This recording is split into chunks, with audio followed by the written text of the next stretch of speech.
Hi hello friends. അപ്പം ഇന്നും ഒരു ഗാർഡൻ വിസിറ്റാണ്. ഇത് നമ്മുടെ വെളിയം എന്ന് പറഞ്ഞൊരു സ്ഥലമാണ്.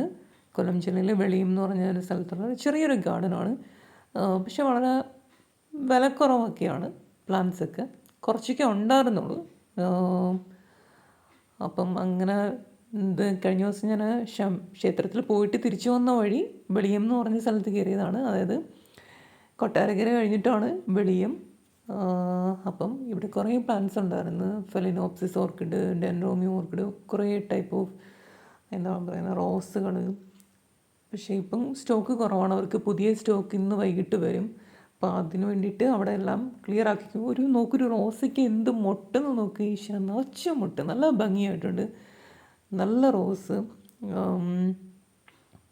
നല്ല രസമുണ്ട്. ഇങ്ങനെ ഒരുപാട് ഫ്ലവേഴ്സ് നിൽക്കുമ്പോൾ നമുക്കൊരു ഭയങ്കര പോസിറ്റീവ് ഫീലാണ്. ഇന്നൊരു പ്ലാന്റ് നമുക്ക് നമ്മുടെ വീട്ടിൽ കൊണ്ടുവച്ചാൽ അതിനകത്ത് നിറച്ച് പൂ വരുമ്പം ഒരു വല്ലാത്തൊരു ഇതാണ്. അപ്പം ഈ ഒരു പ്ലാന്റ് എനിക്ക് നല്ല ഇഷ്ടപ്പെട്ടു. നല്ലൊരു ഓറഞ്ച് കളർ ഫ്ലവറാണ്. അത് വേണം എന്ന് വിചാരിച്ച് എടുത്തതാണ്. പക്ഷേ അതിൻ്റെ ഉള്ളിലോട്ട് ചെന്നപ്പം കൊച്ചു പാക്കറ്റിനകത്ത് അതിൻ്റെ സെയിം പ്ലാന്റ് തന്നെ ഇരിപ്പുണ്ടായിരുന്നു. ഇത് നമ്മുടെ മെലസ്റ്റോമ എന്ന് പറഞ്ഞ പ്ലാന്റാണ്.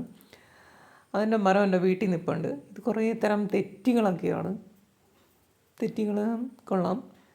പിന്നെ ഇതൊക്കെ അല്ലാത്ത ഇലച്ചെടികളാണ്. മരങ്ങളായിട്ടുള്ള വളർത്താവുന്ന രീതിയിലുള്ള ചെടികളാണ്. കുറേ റോസുകളുണ്ടായിരുന്നു. പിന്നെ ഇവിടെ അവരുടെ കുറേ ഈ പറയുന്ന ഫ്രൂട്ട്സ്, വെജിറ്റബിൾസ് അങ്ങനെയൊക്കെയുള്ള ചെടികളിരിപ്പുണ്ട്. പോട്ട്സ്. ഗാർഡനിലൊക്കെ വിസിറ്റ് ചെയ്യുമ്പോൾ ഒരുപാട് ഫ്ലവേഴ്സും പ്ലാന്റ്സും ഒക്കെ കാണുമ്പോൾ ഒരു ഇതാണ്. ഇത് വെജിറ്റബിൾസിൻ്റെയൊക്കെ തൈകളാണ്. പിന്നെ പ്രത്യേകിച്ച് ഒന്നുമില്ല. കുറേ പ്ലാന്റ്സ് ഉണ്ട് ഇതിനകത്തൊക്കെ. ഇവിടെയൊക്കെ വരുമ്പോൾ നമുക്കൊരു നല്ലൊരു ഇതാണ്.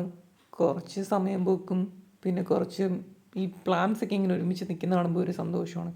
പിന്നെ ബോഗൻവില്ല എല്ലായിടത്തും സീസണായിട്ട് നിറച്ച് നിൽപ്പുണ്ട്.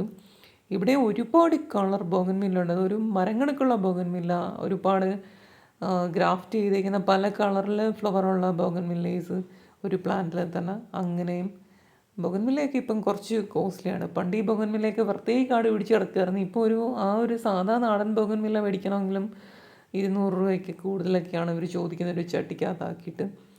എന്നാൽ ചിലരുടെ വീട്ടിൽ ഇഷ്ടം പോലെ ബൊഗൻവില്ല മരം കണക്ക് നിൽപ്പുണ്ട്. അതിൽ നിന്നൊരു കമ്പ് വെട്ടിയാൽ കളിക്കാവുന്ന സാധനമൊക്കെ ഉള്ളൂ ചിലതൊക്കെ. ചിലത് ഹൈബ്രിഡ് ആണ്, അങ്ങനെ കളിക്കത്തില്ല, ഗ്രാഫ്റ്റ് ചെയ്ത് കളിപ്പിക്കാൻ പറ്റുമോ എന്നൊക്കെയാണ്. അപ്പോൾ ഇത്രയൊക്കെ ഉള്ളൂ ഈ ഒരു garden visit. Okay, thank you.